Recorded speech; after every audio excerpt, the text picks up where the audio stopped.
अस्सलाम वालेकुम। आज हम खालिदा हुसैन का अफ़साना, उनकी अफ़सानवी किताब पहचान में से चीनी का प्याला पढ़ेंगे।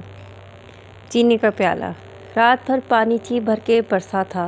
बूंदों का एक तूफ़ान दरवाज़ों खिड़कियों के शीशों से सर मारता रहा था और वो गरजने वाला उसकी खूबियाँ पढ़ता रहा कि अचानक खामोशी हो गई और भीगी तारीख हवाएं थम गई कि जैसे कोई रोद होकर चुप हो जाए, खुद ही आप कि कोई उसको चुप ना कराए और वो खुद ही मैली हथेलियों से अपने आंसू खुश्क कर ले और उनकी नमक ज़दा खाक रुखसारों और होंठों के गोशों से चिपक जाए और वो खुद ही चुप हो जाए। चुनांचे जब उसे बाहर निकल के देखा तो सामने मैदान में और उसके पीछे पहली पहाड़ियों पर और उनके दरमियान लेटे दरवाज़ों पर मिट्टी का रंग कुछ कुछ सब्ज़ हो रहा था।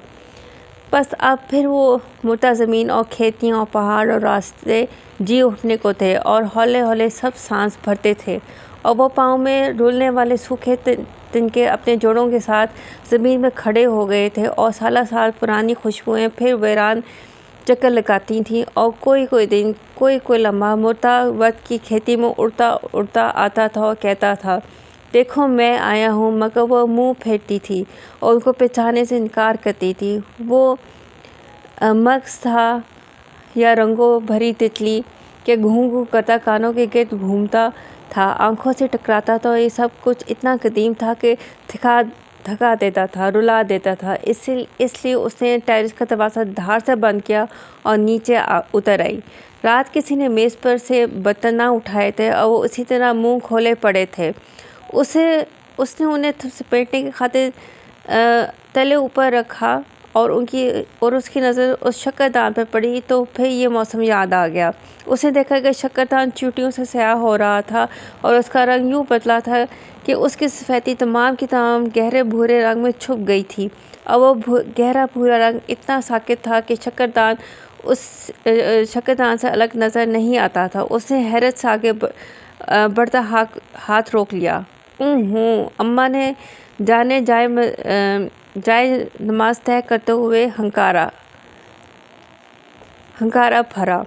वो अम्मा के हंकारों का मतलब बस इतना ही जानती थी कि वो कोई इंतहाई गलत काम कर रही है। चुनाचे रुक गई और खड़ी रही। अम्मा ने खट्टर पट्टर गुस्से के आलम में जाए नमाज तख्त पर रखी और हवाओं और चारों कोनों से और सीने पर दम करके उससे से बोली, अरे भाई, अब उसको लेकर कब तक खड़ी रहोगी? बाहर रोशनी में ले जाओ, वहाँ क्यारों के पास। ज़रा धूप होगी तो खुद ही निकल जाएंगी सब की सब। इतनी भी अकल मत नहीं। उसने आहिस्ता से शक्करदान उठाया और बाहर चली गई। अभी रोशनी थी, धूप ना थी। उसने वो प्याला ज़मीन पर रख दिया और उसके करीब अकड़ू बैठ गई और बैठी रही। वो गलियां पे कैसी तिकोनी सुर्ख छोटी छोटी ईंटों से बनी थी कि जिन पर वो अकड़ू बैठकर गटे खेलती थी और हमेशा हारती थी।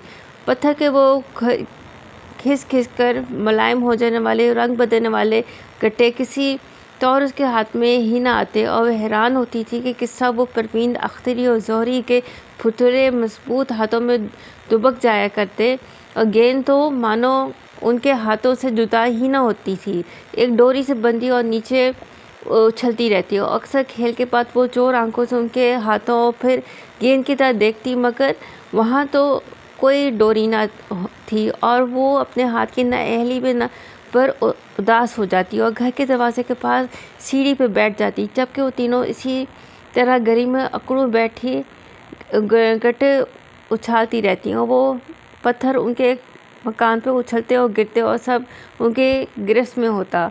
पहला थाल हस्पताल। परवीन को आदत थी हमेशा ऐसे हिरासा करने वाली बात करने की। वो हस्पताल के नाम से डर जाती और हैरान होती कि गेंद और गट्टों में हस्पताल का जिक्र कहाँ से आ जाता है। फिर परवीन के साथ साथ वो थाल गाए चली जाती और उसके बाद दूसरा फिर तीसरा। उसके कते लंबे चौड़े दांत, उसके पीले पीले होंठों अंदर शाम के पीले अंधेरे में चमकते और उसकी ज़रूरत से बड़ी आँखें, स्याह काली आँखें और भी फैली नज़र आती। बस एकदम से अख्तरी परवीन का हाथ पकड़ लेती। बस बुआ जी कहती हैं शाम पढ़ते खेल नहीं खेलते और वो और फिर वो तीनों सरों पर दुपट्टे ओढ़ लेती हैं और भूल जाती हैं कि वो उनकी पुष्ट पर घर के दरवाजे पर बाहर दूसरी सीढ़ी पर तन्हा बैठी उनको देखती है और उसके पास कोई दुपट्टा नहीं कि जिससे वो सर ढांपे और उनमें शामिल हो जाए।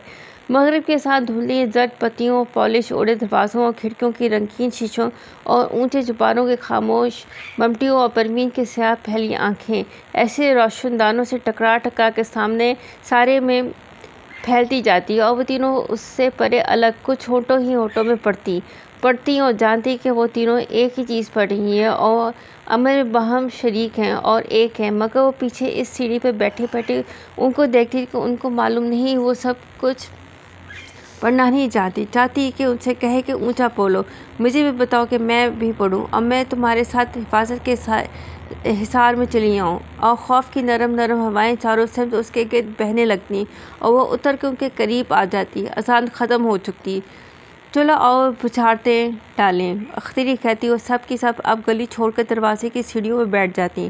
पहले तुम डालो। जोहरी शायद उसका अकेलेपन महसूस कर लेती और उसको अपनों में शामिल करने को कहती, मगर उसे तो बस वही एक पहली ही आती थी जो होठों से निकल से पहले ये लोग पकड़ लेते। मुझे तो नहीं आती, वो इस किसी पिटी बेचारे से बचने की खातिर कहती थी। हाँ बेचारी, उसको तो कोई खेल भी नहीं आता। अख्ती तरस खाती, नहीं ये बात नहीं, उसका अंग्रेज़ी स्कूल है ना, वह बेचारते नहीं होती, मुझे भाभी जी ने बताया है। जोहरी नामालूम क्यों हमेशा उसकी तरफदारी करती थी।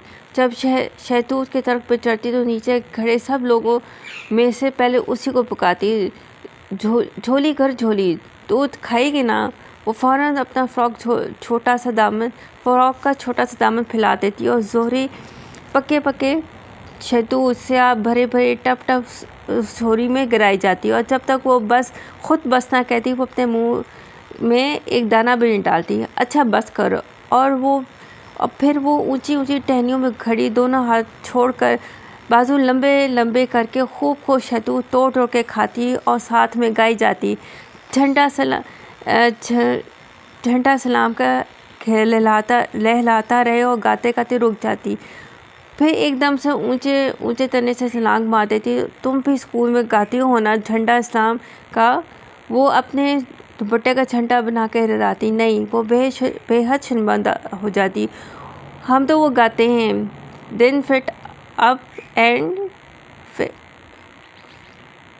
अब ये गलत हो